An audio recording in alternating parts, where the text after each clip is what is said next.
Welcome back to EdWise Education, Literacy, and Life, and I am Dr. K. Childs coming to you once again this week for a new video. This all summer I'm going to be talking about ways to be a successful educator and effective educator, and starting that in the summer. I know many of you all have been off to some great places already. Some of the people I've seen on Instagram have already traveled out of the country and come back, but I want to kind of do this series this summer to help my educators out and just to get a little bit of dialogue going about the things that we can be doing this summer to prepare for the next school year, as well as the things that we can be doing to distress and relax. So I will be bringing up some of those things as well. It wouldn't be my video without me sharing my 2 cents.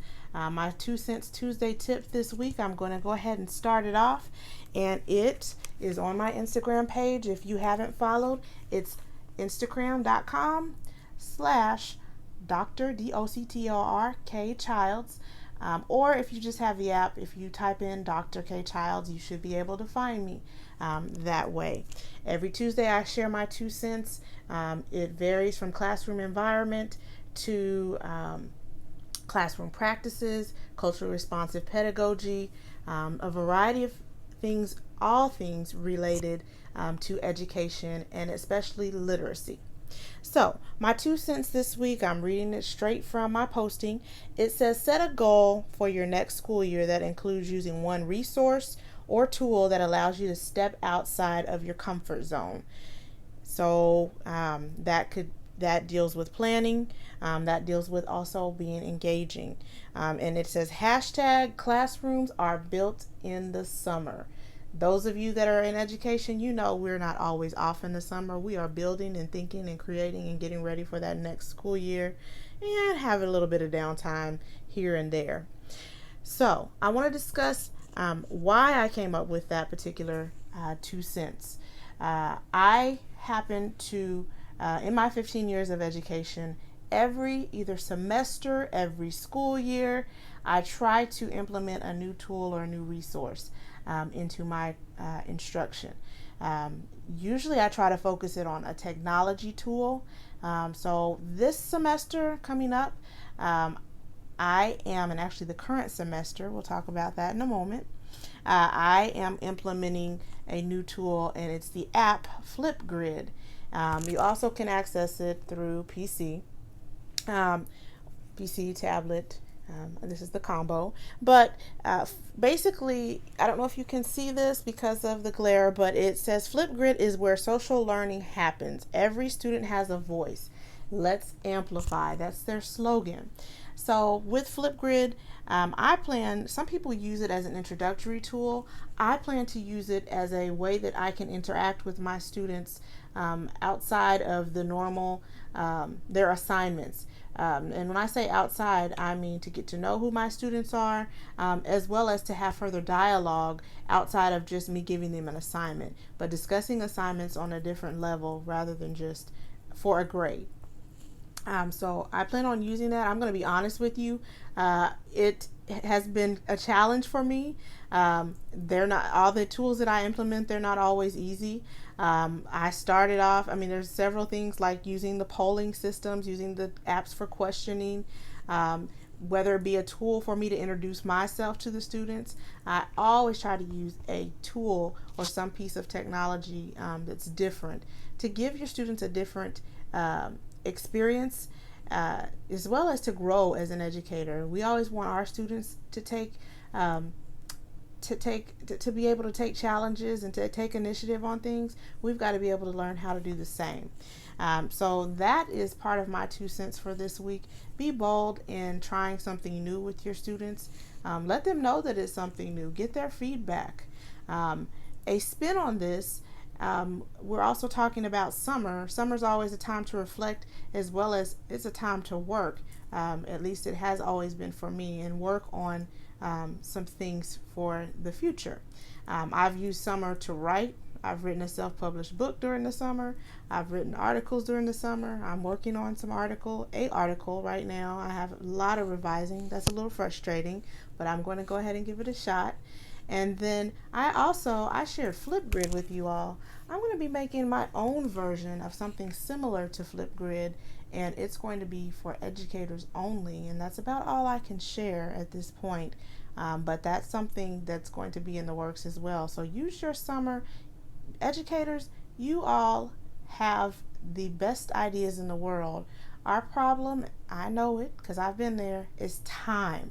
But when you do have this time during the summer, use those ideas that you have. Share them with your community that you have, your network of teachers. Put your ideas out there because you never know. Reach out to a university as far as doing maybe, if there's something that you have that you'd like to do or accomplish as an educator or as a school. Use this time during the summer to make connections to help build upon what you've already done and to help yourself grow. Guess what? That's basically all I have for this video. There's one other thing I want to share, and it's very important. Around the time that Santa Fe happened, I received a phone call actually on the same day while I was watching the news report. I had just turned on the TV and they had just broke the story about Santa Fe. I received a phone call, and I told you all I couldn't really talk about it very much, but I'm actually already deep into the little secret that I've been keeping from you all. I am a Kansas State Wildcat, two-time. I received my bachelor's and my master's degree from there, and I actually applied for a position to work online and help within their Master of Arts in Teaching one-year program. So I actually was offered a position and called and got the position. The phone call came bittersweetly during the same time that all the news was breaking with Santa Fe. And I wanted to wait till everything was official. It's official because I've already began interacting with my cohort of students. It's a challenge because everything is online, and I am a very personable educator, but I'm really excited to be working with Wildcats again and working for my alma mater. So that's a little secret that I've been keeping. I also am still in the pursuit of a full-time home as a faculty member. And if any of my followers out there have any leads or would know of any universities that would want an innovative first-gen person, professor, that a literacy professor, you guys know where to find me. I don't consider myself a traditional scholar, but I feel that I'm a scholar that is needed for our population of students today. So I have been going on a little different path with this position through the MAP program that I'm working on online. However, my heart is still working with pre-service teachers. My heart is still helping parents. My heart is still working on creating culturally relevant pedagogy and fighting for social justice issues. So I just wanted to share that bit of good news with you all. With so much going on in the world, it's always good to hear a little bit of good news. So with that said, I'm going to wrap this video up. I want you to spread the word about this blog, spread the word about this series that I'm going to be doing this summer, pouring into educators about what they could be doing to preparing for the next school year. I want you to remember to teach, lead, and serve, and have a great weekend, great day, great evening. Wherever it is that you are, make sure you like, subscribe, share, and comment. I want to know, I want to hear from you. I know some of you are watching, but I'd love to hear from you and love to hear your feedback, as well as any questions that you all may have. Alrighty, that's it for now. Everybody take care. Have a good one. Bye-bye.